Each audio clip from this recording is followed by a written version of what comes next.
Voyager à près de 4 km de profondeur, il faut le faire. Mais ce genre d'aventure comporte son lot de risques. Au mois de juin 2023, le monde entier a les yeux tournés vers le Titan, ce sous-marin en route vers le Titanic, mais qui disparaît rapidement. Dans ce balado, je fais un bref retour sur ces événements. Bonne écoute. L'espace d'un instant, j'en reviens à mes premiers amours.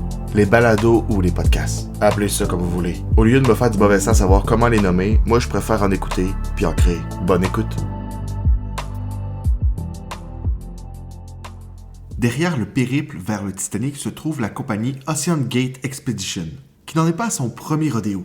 Depuis 2021, la compagnie organise des visites vers l'épave du Titanic. Évidemment, le Titanic n'a plus besoin de présentation. Il s'agit du célèbre navire qui a fait naufrage en 1912. Le Titan, c'est le nom donné au sous-marin qui accueille à son bord des touristes fortunés pour visiter le Titanic. Mais il y a de quoi se sentir à l'étroit dans le Titan, puisqu'il a une longueur d'environ 6,5 mètres. Il faut pas être claustrophobe.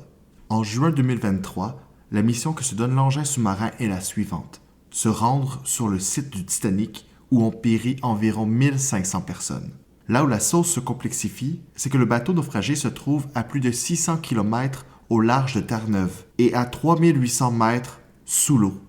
Rappelons que ce périple n'est pas une mission scientifique, mais purement touristique. D'ailleurs, pour prendre place au voyage, il faut débourser 2500 $ par personne. C'est un peu plus cher qu'un voyage à Cuba. L'expédition doit durer environ 7 heures après son départ. Ça, c'est un peu plus court qu'une semaine dans un tout inclus à Cuba. C'est bien joli tout ça, mais de qui est constitué l'équipage? L'équipage comporte 5 membres, dont le pilote. Tout d'abord, il y a l'Américain Stockton Rush, qui est le patron d'OceanGate et le pilote du voyage. La figure la plus connue de l'expédition est le milliardaire britannique Hamish Harding.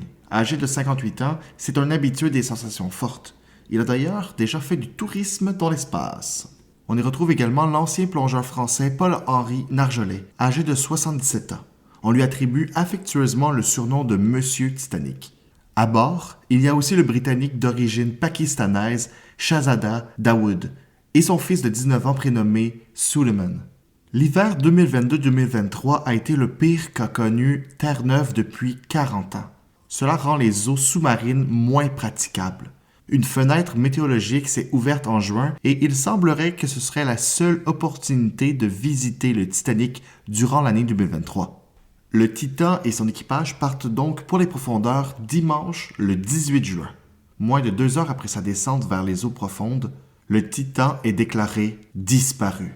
Cette disparition est inquiétante puisque les réserves d'oxygène du sous-marin peuvent durer jusqu'à 96 heures. C'est donc une course contre la montre qui s'opère pour retrouver le Titan dans une zone de recherche qui s'étend sur 20 000 km². Autant chercher une aiguille dans une botte de foin. Selon certains, cette disparition aurait pu être évitée. En 2018, l'un des dirigeants de la compagnie OceanGate soulève ses craintes quant à la sécurité du sous-marin. Selon ses dires, un hublot à l'avant de l'appareil est conçu pour résister à la pression subie à 1300 mètres de profondeur, et non à près de 4000 mètres. En réponse à cela, la compagnie a licencié l'employé. Mercredi le 21 juin, soit 4 jours après la disparition du sous-marin, un avion de surveillance militaire canadien détecte des bruits sous l'eau dans la zone de recherche. Le lendemain, des débris ont été retrouvés à quelques centaines de mètres de l'épave du Titanic. On confirme bientôt la mort des 5 membres d'équipage, dont le jeune homme de 19 ans. Leur mort serait due à une implosion du sous-marin. Bref, ils ont perdu la vie à cause d'une perte de pression. Cette tragédie nous rappelle une chose. Avec toutes les technologies dont l'humain dispose, les fonds marins demeurent encore en grande partie un mystère. Nous sommes d'ailleurs allés bien plus loin dans l'espace que sous nos pieds. La mort de ces 5 individus a de quoi refroidir quiconque qui projetterait de se rendre à une profondeur similaire à celle du Titanic. Alors que tout le monde regarde ce qui se passe près de la côte est de l'Amérique, on en oublie pratiquement les tragédies de la Méditerranée où des centaines de personnes quittent l'Afrique sur des bateaux en direction de l'Europe. Combien d'entre eux vont mourir? Combien d'entre eux n'auront pas le droit à la couverture internationale du Titan? C'est bien la preuve qu'on ne naît pas tous égaux et qu'on ne meurt pas tous égaux.